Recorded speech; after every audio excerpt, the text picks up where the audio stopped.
ควรนะครับลำดับต่อจากนี้ก็จะได้ประกอบพิธีทางศาสนาวันนี้นะครับได้รับเกียรติจากท่านนายกองค์การบริหารส่วนตำบลละเนียงของเรานะครับท่านสรยศสังสรรค์นะครับมาร่วมพิธีก็ขอเรียนเชิญนะครับท่านสรยศสังสรรค์นายกองค์การบริหารส่วนตำบลละเนียงของเราได้เป็นประธานจุดธูปเทียนบูชาพระรัตนตรัยเรียนเชิญด้วยความเคารพครับ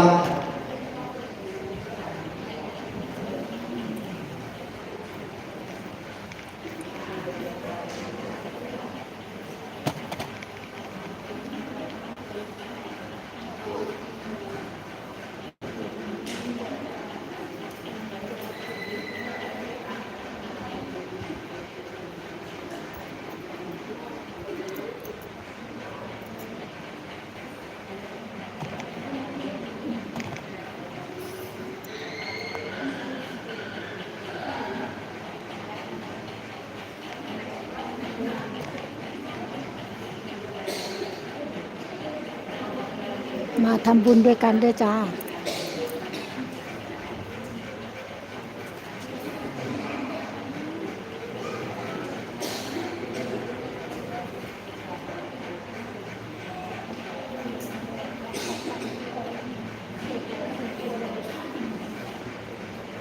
กราบพร้อมกันนะครับกราบสาธุสาธุสาธุว่าทำบูชาพระรัตนตรัยสมาทานศีลพร้อมกันอิมินาสการินาพุทธังอภิปูชยามาอิมินาสการินาธัมมังอภิปูชยามาอิมินาสการินาสังฆังอภิปูชยามาอะระหังสัมมาสัมพุทโธภควาพุทธังภควันตังอภิวาเทมิสวากขาโตภควตาธัมโมธัมมังนามัสสามิสุปฏิปันโนภควโตสาวกสังโฆสังฆังนะมามิมายังพันเตวิสุรักขณทายาติสรเนนะสหปัญจศีลานิยาจามาทุติยมปีมายังพันเตวิสุรักขณทายาติสรเนนะสหปัญจศีลานิยาจามาตาติยมปีมายังพันเตวิสุรักขณทายาติสรเนนะสหปัญจศีลานิยาจามานะโมตัสสะภะคะวะโตอะระหะโตสัมมาสัมพุทธัสสะนะโมตัสสะภะคะวะโตอะระหะโตสัมมาสัมพุทธัสสะนะโมตัสสะภะคะวะโตอะระหะโตสัมมาสัมพุทธัสสะ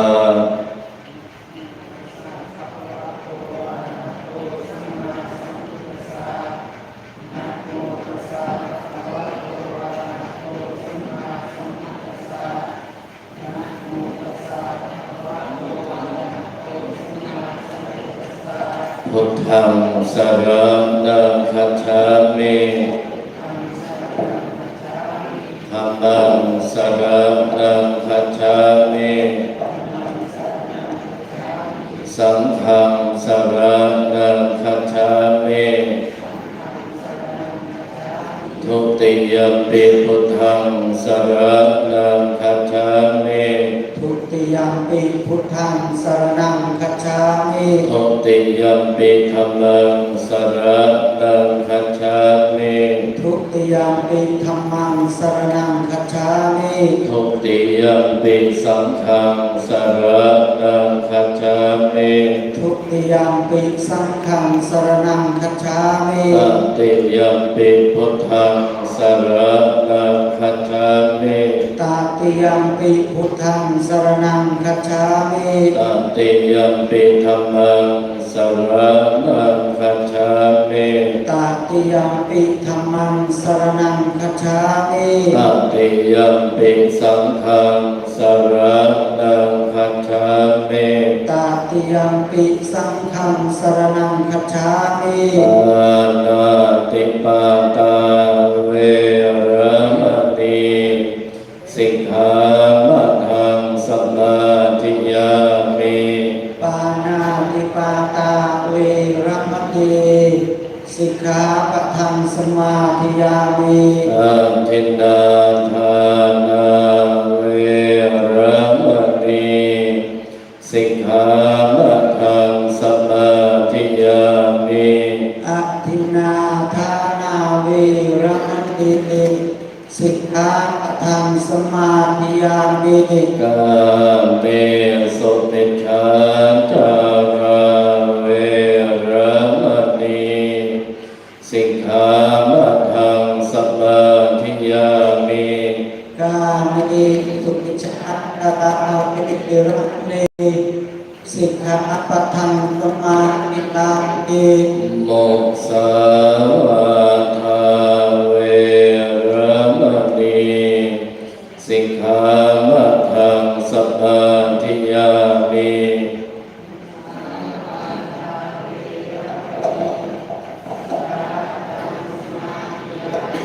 สุราเมรยมัชฌะปมาทัฏฐานาเวระมณีสิกขาปะทังสมาธิยามิ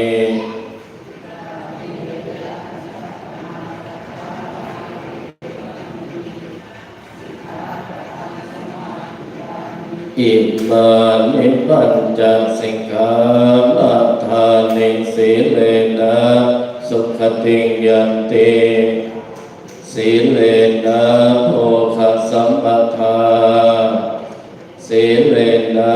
นิพพุติยันติตัสมาสีลังวิโส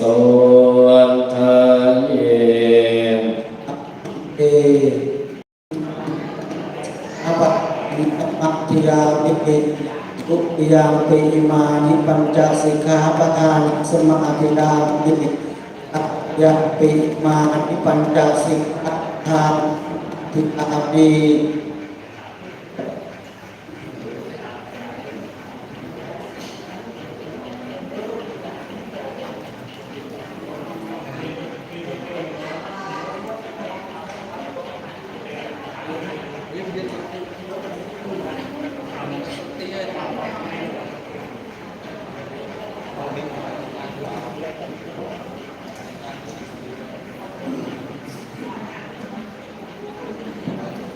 อ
สาธุวิปติปฏิภาหายาสัพพสัมปาติสิทธิยาสัพพทุกขวินาศมังคลังวิปติปฏิภาหายาสัพพสัมปาติสิทธิยาสัพพพยาวินาศายาปริตังโพธมังคลังวิปติปฏิภาหายาสัพพสัมปาติสิทธิยาสัพพะโรคะวินาศายาปริตังโพธมังคลังปะดิตวานิกังสนิตาปัฏฐานตาอวิกิตติตาปะดิตังปะนันโตสักเคกาเมจารุเปกิริสิกขวตเตจันตาเควิมาเนทิเปรติจักขานิตัดโดนะคานิเคหะวัตถุมิเกเตตุมมาจายันตุเทวจรตานาปิสเนยกัคันทัปปนาคาติทันตาสังกิเกยังมุนิวะจานังสาทโวเมสุนันตุธรรมสวนาคาโลอะยัมภคันตาธรรมสวนาคาโลอะยัมภคันตาธรรมสวนาคาโลอะยัมภคันตา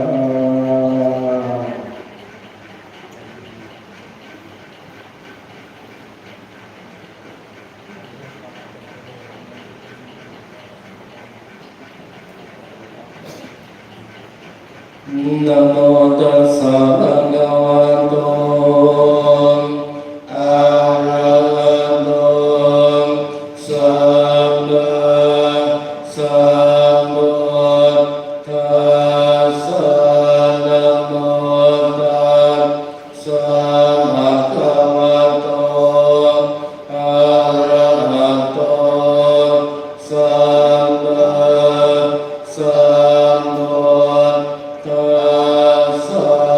นะโมตัสสะภะคะวะโต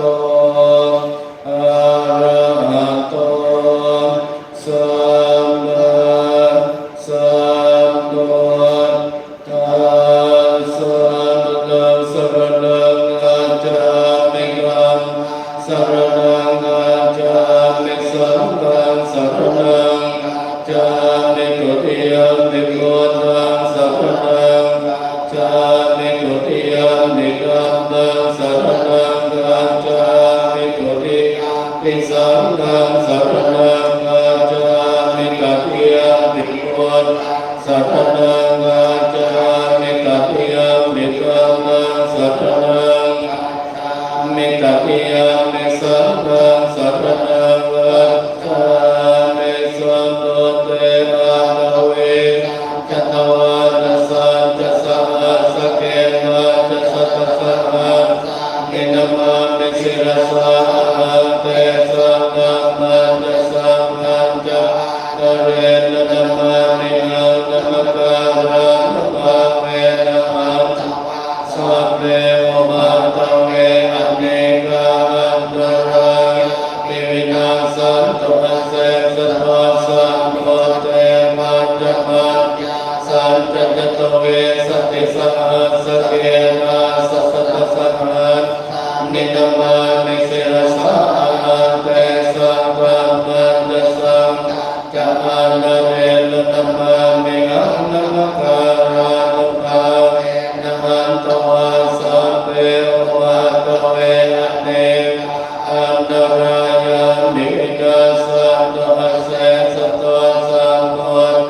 นะโมตัสสะเตอะระจัตตาริสสหัสสเกเวสติสัตตสหัสสะนิกมามิสิรสาหังธรรมันจะสังฆันจะหันตเรนะนะมามิหังนะมะการนุภาเวนะหันตวาสัพเพอุมาตเวอเนกาอันต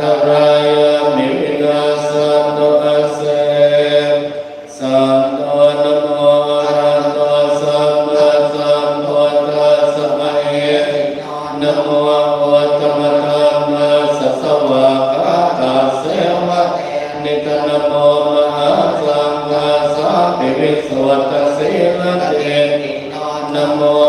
มัตตยานาตาสรณนาตยาสัสสะตุนะโมมัคคาเทตาสัตตาสวะโตตยาสติการะมะภาเวนะวิกาจันโตปัตตวะนะโมอานุภาเวนะสวะติโหตุสัมปัตตานะโมสันเตเตนะวิเกมิโหติเตจวะเสวนาญมานะมันติกานันจะเสวนาโพจาจะโพจนิยาเอตัมมังคลังโมตมังปฏิโลมเตสวะเตจะกตมุนละกานะสัมมานะเนเตจะเอตัม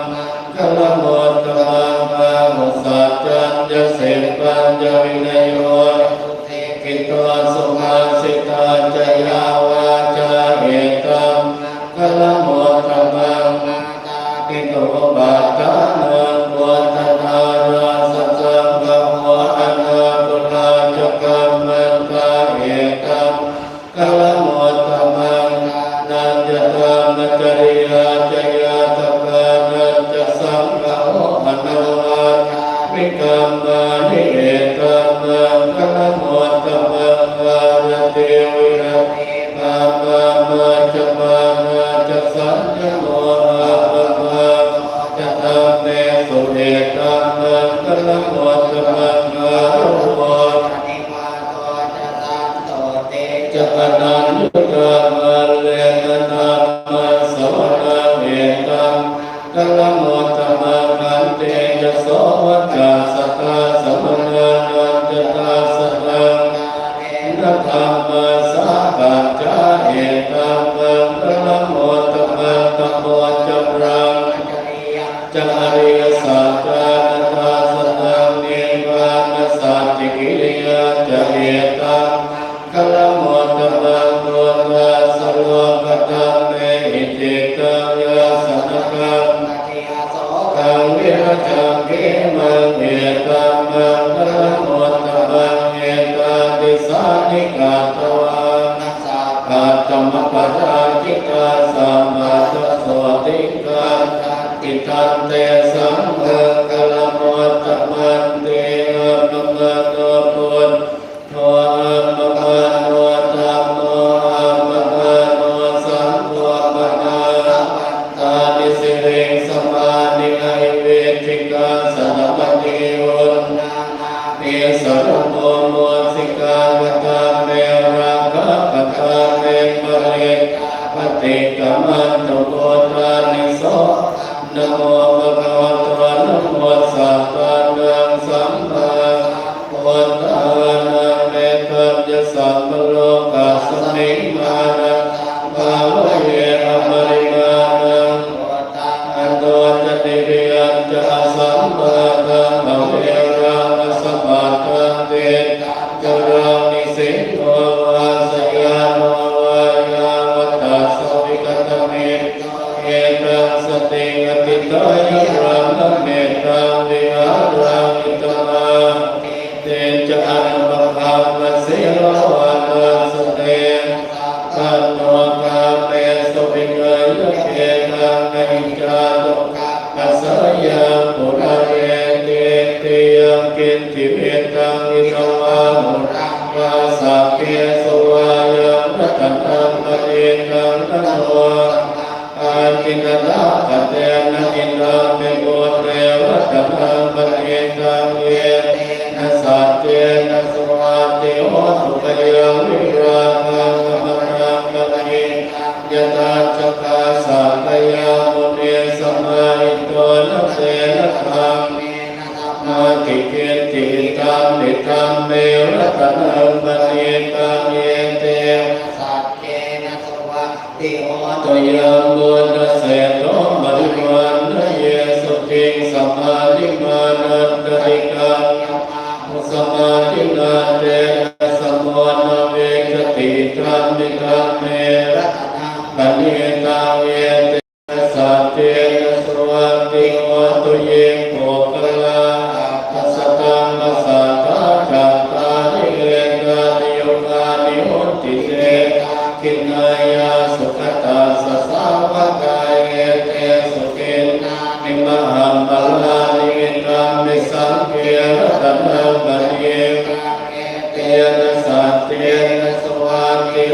ตุเยสมยุตตากนะกาเมนนิกามิโนโมตมัสสะสนามิเตปาติปัส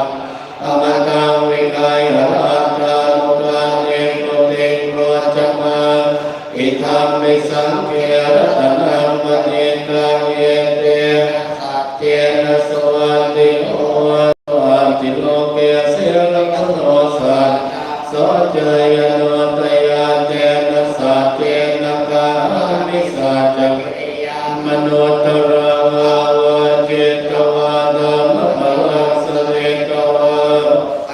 จินเนสัจมลมวาสายสัจกิริยามกาสัมสันติปะกะอมาตนาติมานาวันจนามาตาปิตาจเนตาจาตเวทปฏิกมาสหัสสัจเจกเตมัยมหาปัจจลิโนสิเกวาเจสิโสลาสกรินิโอตกังปัตตวายทัสสิกิสัจเจนะเมสมุนาติเรเมสัจจมาเรเนติมิโสมะวะสัมสัมมุตโตเวชาจนะสัมปันโนสุขโต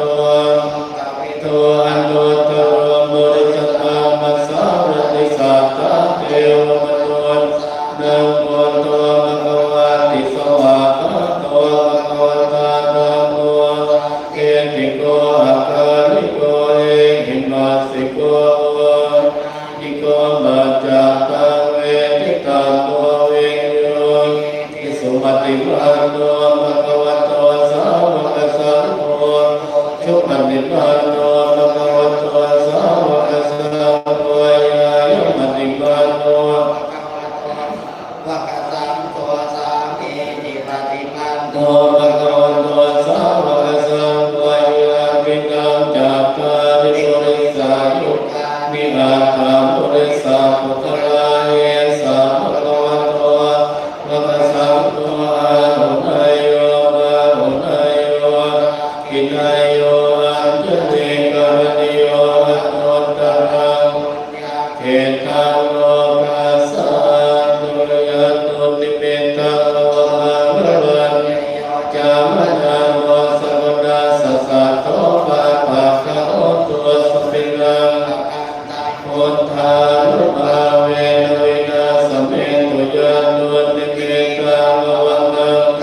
เจโยจามนาโมสัพพะสัสสะโตปะปะคะโอตุสุปินังอะคันตังธัมมานุภาเวนะวินาสเมตุยานุนิเมตังอวมังวรังเจโยจามนาโมสัพพะสัสสะโตปะปะสปินาภคันตังสังฆานุภาเวนะวินาสเมตุกินังปุรานังระวัง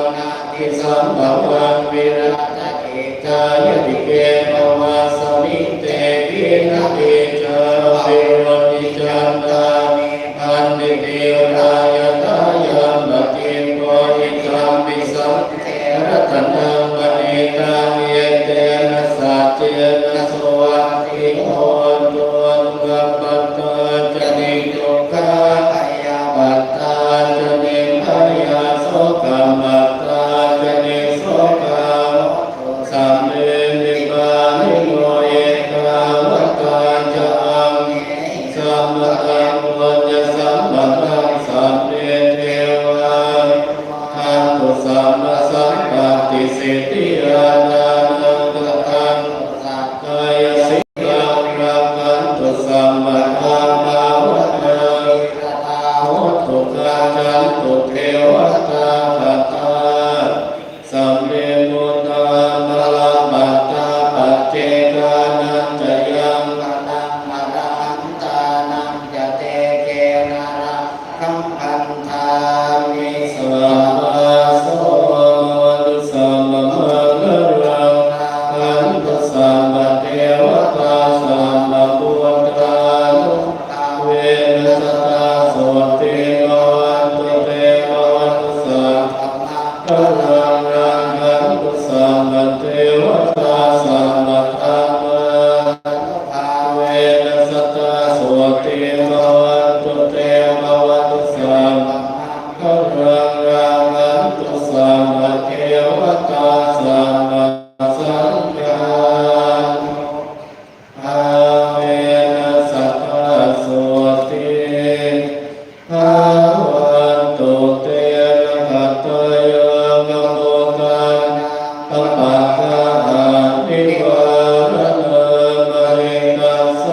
ระภริตาสาโนภาเวนันตวะเตสังโอปัฏฐาเว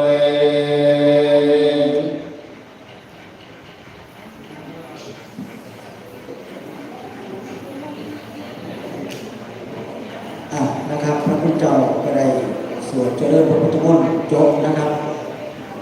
ให้เจ้าหน้าที่นะครับเอาได้เอาได้ออกนะครับเอาได้ออกแล้วก็ลำดับต่อไปก็จะได้ถวายเทียนนะครับเทียนทุกพรรษาพร้อมกระทำปัจจัยของไทยธรรมบทวานนะครับทุกสิ่งทุกอย่างนะครับที่เฮานะครับได้นำมาถวายในมื้อนี้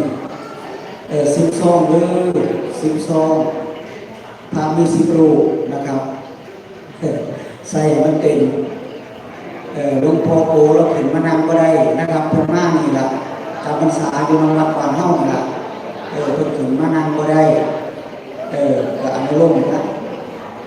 บ่เอาได้มาให้เพิ่นจับให้พี่น้องเฮาได้จับได้สิได้กล่าวคำถวายเทียนน้ำกันเอาเส้นสายครอบเทียนรอบไปเลยครอบได้นะ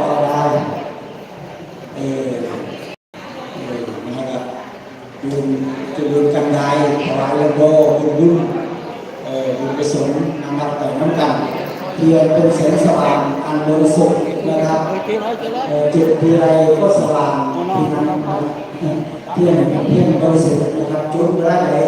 แจกร่างที่นี่เข้าก็แสดงแจกโจทย์จากชาวบ้านไปใส่ไก่มีตะเวนมีโชคลาภมีบารมีซอยนำซอยลูกซอยทำซอยชีวิตเข้านะครับให้ดีนี้มีเป็นสุข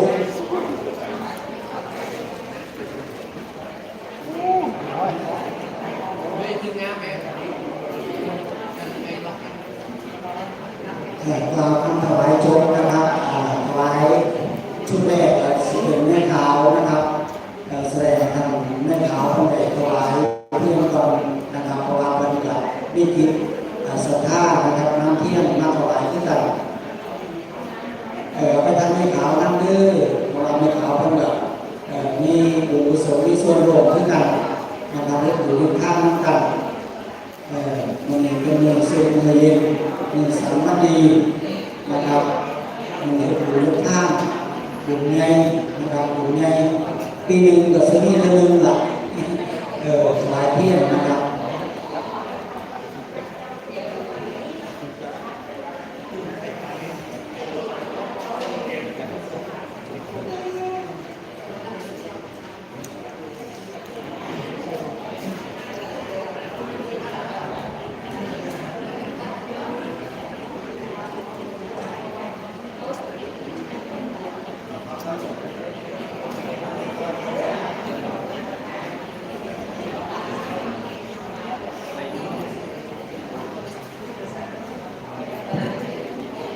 นะครับพร้อมแล้วนะครับตั้งจิตตั้งใจนะครับ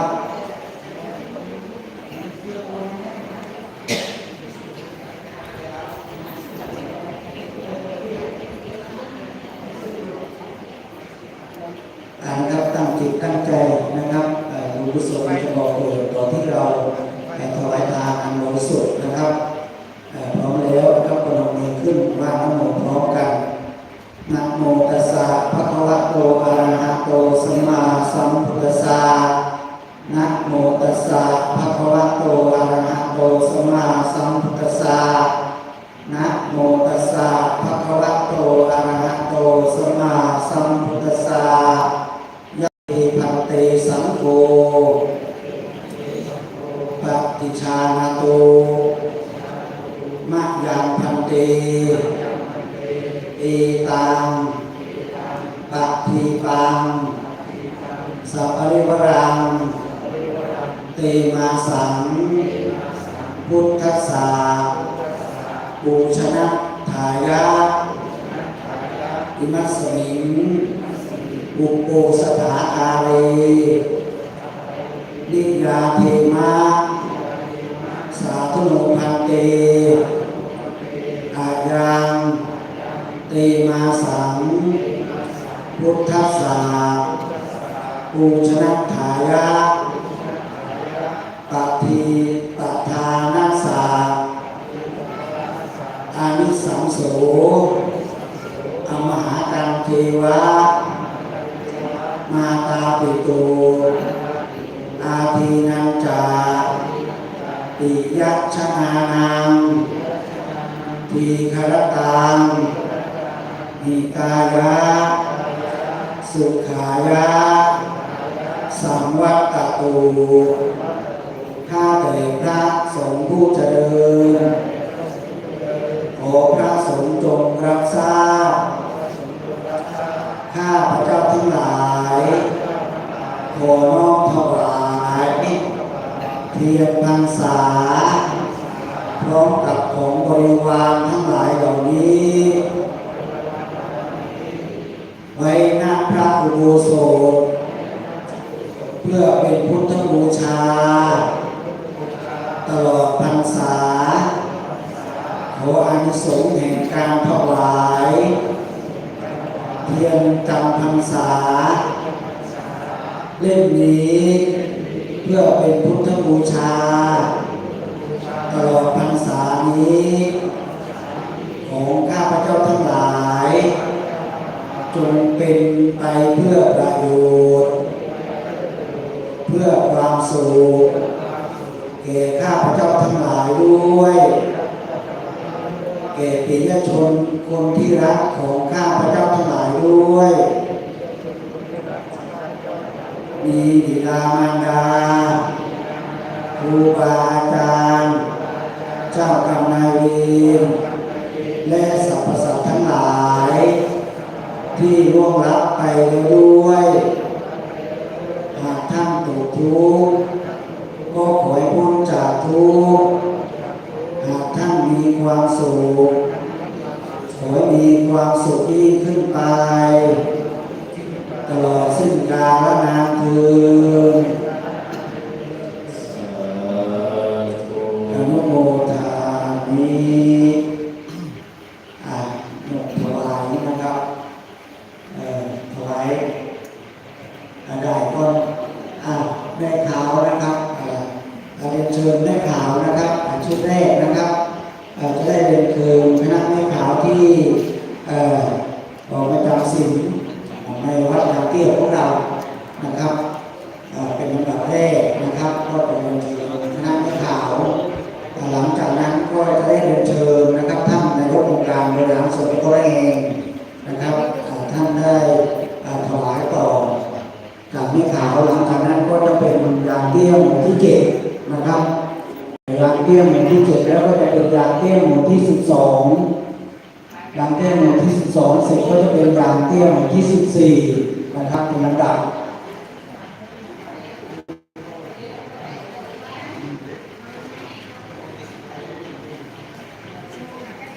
เชิญเลยนะครับ